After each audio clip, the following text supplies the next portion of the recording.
Hello dear students, आज आपण जी scholarship discuss करणार आहोत ती केंद्र सरकारद्वारे दिली जाणारी स्कॉलरशिप आहे. इयत्ता 12वी पास झालेल्या स्टुडंट्ससाठी, त्यांना त्यांच्या हायर एज्युकेशनसाठी हेल्प व्हावी, जे गुणवंत विद्यार्थी आहेत परंतु ज्यांची आर्थिक परिस्थिती अर्थातच दुर्बल आहे, अशा स्टुडंट्ससाठी केंद्र सरकारचं जे मिनिस्ट्री ऑफ एज्युकेशन आहे त्याद्वारे दिली जाणारी ही स्कॉलरशिप आहे की ज्या अंतर्गत तुम्हाला तुमच्या ग्रॅज्युएशन आणि पोस्ट ग्रॅज्युएशन यासाठी दरवर्षी 20,000 रुपयापर्यंतची स्कॉलरशिप तुम्हाला मिळू शकते.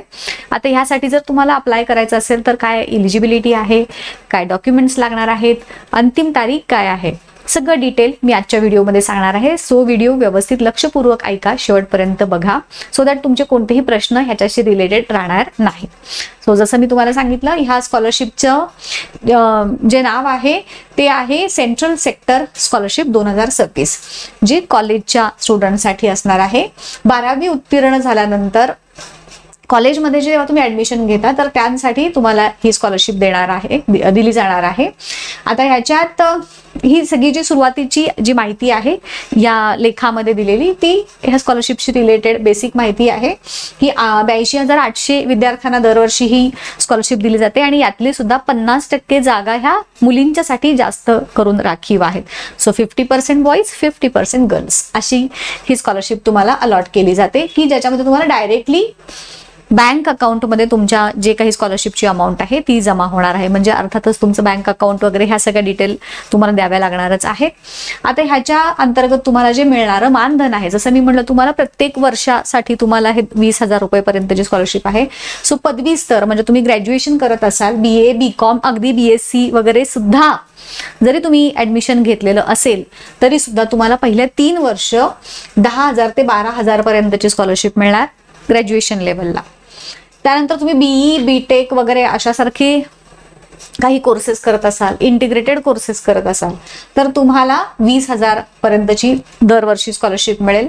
आणि पोस्ट ग्रॅज्युएशनसाठी जर तुम्ही अप्लाय केलं असेल, MA पासून MCom वगैरे ह्या सगळ्या कोर्सेससाठी देखील ही स्कॉलरशिप ऍप्लिकेबल आहे.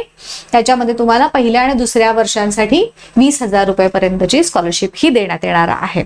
सो अगदी BA BCom साठी सुद्धा जे स्टुडंट्स अप्लाय ज्या आहेत BA BCom ला सुद्धा, ते सुद्धा ह्याच्यासाठी अप्लाय करू शकतात.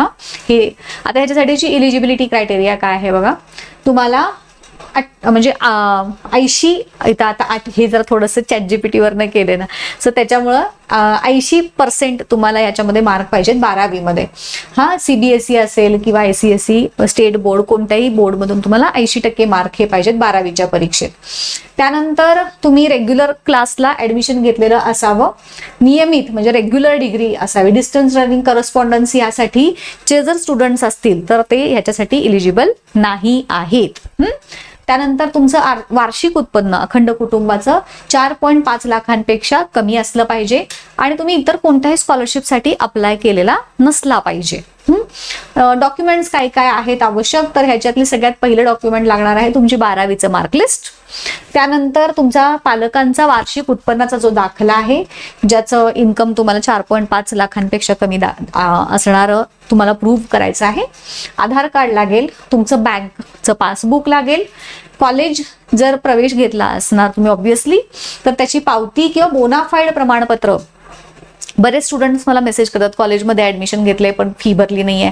काहीतरी तुम्ही सुरुवातीला बिना फी भरता तुम्ही ऍडमिशन कुठल्याच कॉलेजमध्ये होत नाही. सो अर्धी फी भरली असेल वगैरे तरी सुद्धा तुम्ही जे जस्ट ऍडमिशन घेतलेलं आहे किंवा ते बोनाफाईड करून घ्यायचं की अशी अशी फी आहे वगैरे, टोटल जी काही कॉलेजची असेल अशा पद्धतीचं बोनाफाईड तुम्ही त्याच्यासाठी बनवून घेऊ शकता.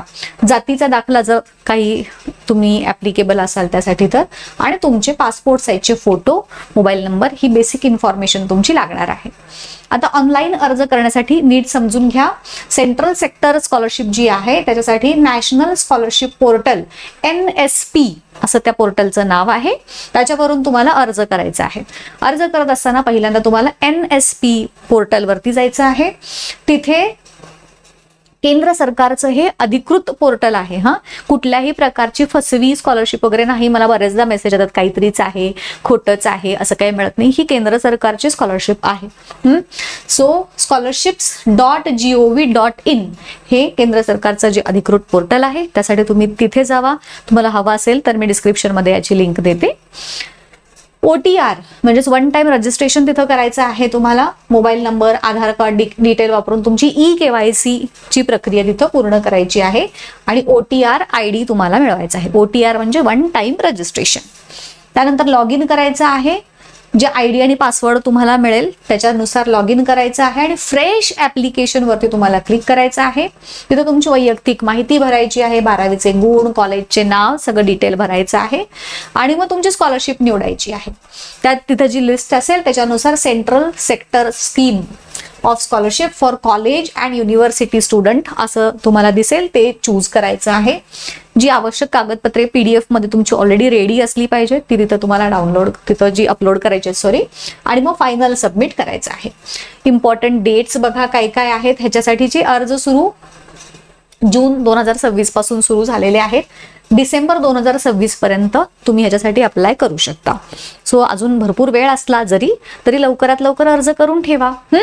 आणि ही तर बाकी ठीक आहे, बाकीची ही सगळी माहिती आहे.